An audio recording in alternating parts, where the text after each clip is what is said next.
بسم اللہ الرحمن الرحیم۔ السلام علیکم ورحمۃ اللہ وبرکاتہ۔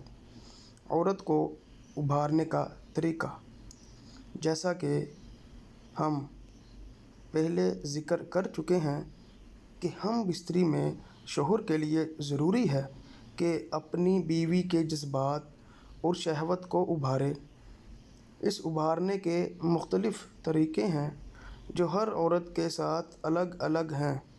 شوہر اپنی بیوی کے ابھارنے کے طریقوں کو خود ہی سمجھ سکتا ہے۔ عقل مندوں نے کہا ہے کہ ہم بستری کرنے سے پہلے عورت کو ابھارنا چاہیے۔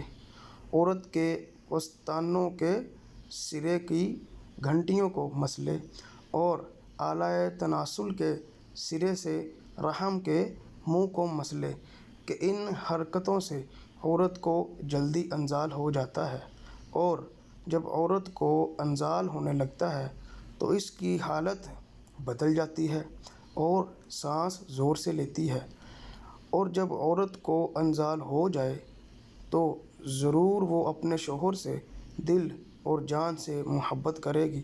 ان اصولوں کے ساتھ جب شوہر ہم بستری کرے گا تو عورت شوہر سے ہمیشہ خوش رہے گی اور زندگی کا پھل اور پھول بھی سامنے آ جاتا ہے۔ ان تمام اصول جو ہم نے بیان کیے عورت کو اپنا دیوانہ اور تابع بنانے کے لیے بالکل سچے ہیں۔